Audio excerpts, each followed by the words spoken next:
Viewers, welcome to multi info Tamil. ஒருத்தரை motivate பண்ணோம்னா நம்ம ஹிஸ்ட்ரியில் இருக்கிற வெற்றி பெற்றவங்களுடைய கதையை சொல்லுவோம். ஆனால் உண்மையான வெற்றிங்கிறது எப்படி இருக்கணும்னு நமக்கு சொல்லி கொடுத்த ஒருத்தருடைய கதையை தான் நம்ம இன்னைக்கு வீடியோவில் பார்க்க போகிறோம். நம்ம இன்னைக்கு பார்க்க போகிறது மகாபாரதத்தில் வர அபிமன்யுடைய கதை. வீடியோக்குள்ளே போகலாமா? பாண்டவர்களில் ஒருத்தரான அர்ஜுனருக்கும் கிருஷ்ணருடைய தங்கையான சுபத்திரைக்கும் மகனா பிறக்கிறவர் தான் அபிமன்யு. சுபத்திரை கர்ப்பமா இருக்கும் பொழுது அர்ஜுனர் அவங்களுக்கு பல கதைகளை சொல்வாரு. ஒரு நாள் போர் வியூகங்களை பத்தி சொல்லிக்கிட்டு இருக்கும்போது சக்கர வியூகம் வகுக்கிறத பத்தி சொல்றாரு. அப்போ கர்ப்பத்துல இருக்கிற குழந்தையும் அதை கேக்குது. கதை கேட்டுக்கிட்டு இருக்கும் போதே பாதியிலேயே சுபத்திரை தூங்கிடுறாங்க. அதனால அர்ஜுனர் கதையை பாதியிலேயே நிறுத்திடுறாரு. அதாவது சக்கர வியூகத்தோடைய உள்ள போகிறத மட்டும் சொல்லிட்டு வெளியில எப்படி வர்றதுங்கிறத சொல்லாம விட்டுறாரு. அதுக்கப்புறமா அவங்க 2 பேருக்கும் குழந்தை பிறக்குது. அந்த குழந்தைக்கு அபிமன்யுன்னு பேர் வைக்கிறாங்க. அபிமன்யு ரொம்ப பெரிய மாவீரனா வளர்றாரு. அவருக்கு கிருஷ்ணரும் பலராமனும் எல்லா போர்க்கலைகளையும் சொல்லி கொடுக்குறாங்க. சக்கர வியூகத்தையும் அபிமன்யு கத்துக்கிறாரு. அபிமன்யு 16 வயதை அடைகிறாரு. அவருக்கும் உத்திரைக்கும் திருமணம் நடக்குது. திருமணம் நடந்த சில தினங்களிலேயே குருஷேத்திர யுத்தம் ஸ்டார்ட் ஆகுது. 13ஆம் நாள் அன்னைக்கு போர் நடக்குது. அப்போ கௌரவர்கள் ஒரு சூழ்ச்சி செய்கிறாங்க. தர்மரை சிறைப்பிடிச்சிட்டா இந்த போரே ஒரு முடிவுக்கு வந்துடும். கௌரவர்கள் வெற்றி அடைஞ்சிடலாங்கிறதுனால சக்கரவியூகம் அமைக்க முடிவு செய்கிறாங்க.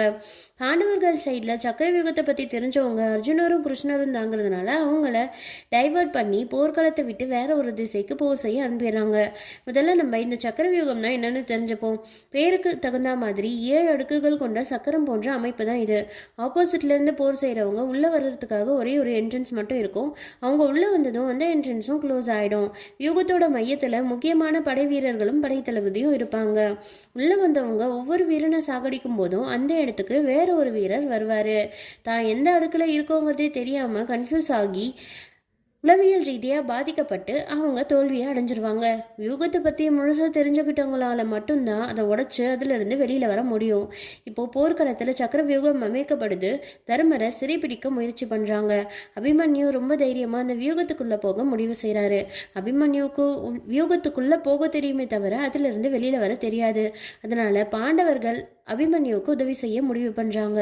அபிமன்யு உள்ளே போனதும் மிச்ச பாண்டவ வீரர்கள் உள்ளே போக முடியாமல் சிந்துராஜனான ஜெயத்ரதன் தடுக்கிறாரு. ஜெயத்ரதன் சிவன் கிட்ட ஒரு வரம் வாங்கியிருப்பாரு. தன்னை ஒரு நாள் மட்டும் யாருமே தோற்கடிக்க கூடாதுங்கிறது தான். அந்த வரத்தை அன்னைக்கு பயன்படுத்துறாரு. அதனால பாண்டவ வீரர்களால் வியூகத்துக்குள்ளே போக முடியல. அபிமன்யு உள்ளே போனதும் வியூகத்தோட என்ட்ரன்ஸும் க்ளோஸ் ஆயிடுது. ஆனால் கூட அபிமன்யு ரொம்ப பயப்படாமல் தைரியமாக போரிடுறாரு. பல ஆயிரம் வீரர்களை சாகடிக்கிறாரு. துரியோதனனுடைய மகதையும் சாகடிச்சு வியூகத்தோட மையத்தை அடைஞ்சிடறாரு. அங்க துரியோதனன், துச்சாதனன், சகுனி, கர்ணன், துரோணர் போன்றவங்க இருக்காங்க. எல்லாரும் சேர்ந்து ஒரே நேரத்தில் அபிமன்யு கிட்ட தாக்குதல் நடத்துறாங்க. ஒரு கட்டத்தில் அபிமன்யு தன்னோட ஆயுதங்கள், தேர் எல்லாத்தையுமே இழந்து நிராயுத பாணியா நிற்கிறாரு. அந்த நேரத்திலையும் தன் தேர் சக்கரத்தை கொண்டு துச்சாதனனுடைய மகனை சாகடிக்கிறாரு. இதை பார்த்ததும் கௌரவர்களுக்கு ரொம்பவே கோபம் வருது. எல்லா விதமான போர் விதிகளையும் மீறி அதர்ம முறையில் அபிமன்யுவை தாக்குறாங்க. அதாவது நிராயுத பாணியா இருக்கிற ஒருத்தரை போர்க்களத்துல தாக்கக்கூடாது. பலர் சேர்ந்து ஒரே நேரத்துல ஒருத்தரை தாக்கக்கூடாது. பின்புறம் இருந்து யாரையும் தாக்கக்கூடாது. துச்சாதனனுடைய மற்றொரு மகன் அபிமன்யுவை பின்பக்கமா இருந்து தலையிலேயே அடிச்சிடுறாரு. இந்த தாக்குதலை அபிமன்யு சற்றும் எதிர்பார்க்கல. அபிமன்யு சுய நினைவை இழந்துறாரு. அபிமன்யுவுக்கு நினைவு திரும்புறதுக்குள்ள எல்லாரும் சேர்ந்து ஒரே நேரத்தில் அபிமன்யுவை சாகடிச்சிடுறாங்க. யுத்தத்தில் அபிமன்யு தோல்வி அடைஞ்சிருக்கலாம். அது ஒரு தோல்வி கிடையாது. ஏன்னா யுத்தம் நடக்கும்போது அபிமன்யு வெறும் 16 வயது மட்டுமே நிரம்பிய ஒரு பாலகன் தான். கர்ணர், துரோணர்னு அத்தனை மாவீரர்கள் இருந்தும் யாராலையுமே அபிமன்யுவை நேரடியாக தாக்க முடியல. அதர்ம முறையில் சூழ்ச்சி செஞ்சு தான் அபிமன்யுவை சாகடிச்சாங்க. அது மட்டும் இல்லாமல் தனக்கு வியூகத்துக்குள்ளே போக தெரியுமே தவிர அதிலிருந்து வெளியில் வர தெரியாதுங்கிறது அபிமன்யுவுக்கும் தெரியும்.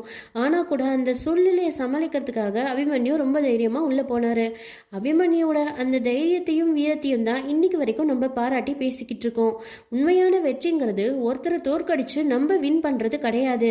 ஒரு விஷயத்துல பார்ட்டிசிபேட் பண்ணாலே அது ஒரு வெற்றி தான். தோக்குறோம் ஜெயிக்கிறோங்கிறதெல்லாம் செகண்டரி. வீடியோ உங்களுக்கு பிடிச்சிருக்கோன்னு நம்புறோம். வீடியோக்கு லைக் பண்ணுங்க, உங்க ஃப்ரெண்ட்ஸ் அண்ட் ஃபேமிலிக்கு ஷேர் பண்ணுங்க. மறக்காம மல்டி இன்ஃபோ தமிழை சப்ஸ்கிரைப் பண்ணுங்க. தேங்க்யூ.